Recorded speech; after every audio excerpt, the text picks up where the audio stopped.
Hello and welcome to Overdrive. This is Rohit Paradkar, and what I have with me here today is the new S-Presso. That's the latest launch from Maruti Suzuki. The automotive market isn't doing too well right now, but Maruti Suzuki has been very bold with it, and they have launched a new vehicle just before the festive season. And well, they call it a very bold looking vehicle that will be a segment starter. Why are they saying that?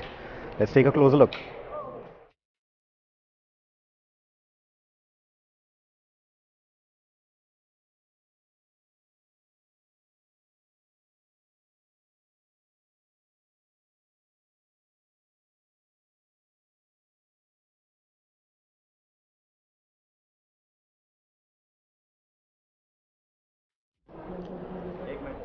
So they're calling the S-Presso a mini SUV, and that is why they're calling it a segment starter, because they believe a vehicle like this doesn't exist so far. Now this started life as the Future S concept. That is what previewed this vehicle back at the 2018 Auto Expo.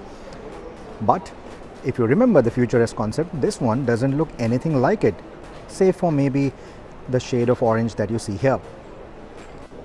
In fact, it has more resemblance with the Vitara Brezza, especially if you look at the grille, the headlamps. They look very much like the Vitara Brezza, and even the overall form, the boxy styling, the straightish lines, that's again very Vitara Brezza.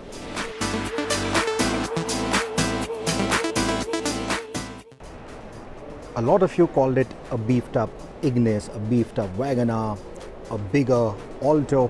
Well, all of you are sort of right. It does have hints of all these cars in it, but to me it looks more like a jacked up Alto, yes. And like I said, with a lot of hints of the Vitara Brezza in its design. In terms of its sizing, it is larger than the Alto K10 in all respects. All of its dimensions are bigger. It is a shade smaller than the Renault Kwid though.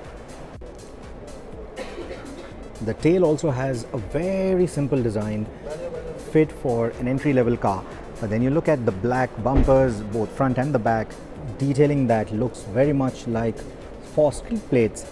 And then you understand this is an SUV-inspired styling. There's no LED treatment to the headlamps or the tail lamps, because this again is an entry-level car. This is the top of the line S-Presso that you see here, and that is why the wheel sizes are 14 inches. The lower trims get 13 inches.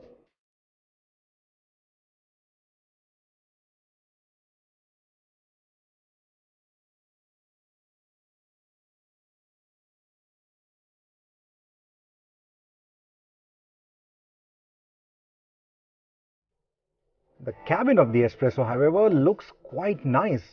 It's inspired by a Mini Cooper with that big circular bezel right in the center, and nestled within it is the infotainment and the instrumentation. So the instrumentation is not in the conventional position behind the steering wheel, but is a part of the center console. And the infotainment, well, it's the Smart Play Studio, something similar to what we've already seen on the Maruti Suzuki Alto.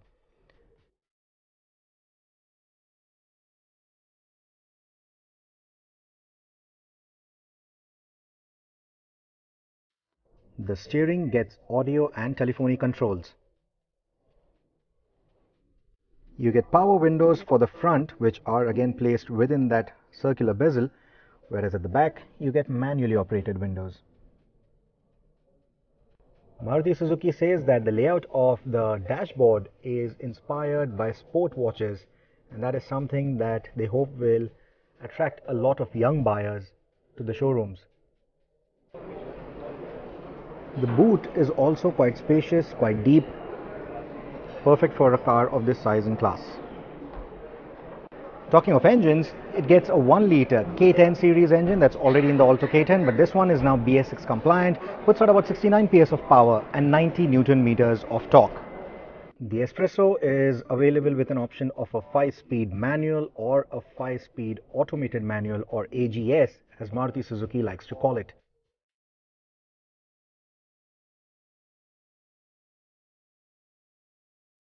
Maruti has managed to get an excellent pricing for this car. Starts at 3.69 lakh rupees, goes all the way up to 4.48 lakh rupees for the manual variants, whereas the automatics, well, they are ranged between 4.67 lakh rupees to 4.91 lakh rupees.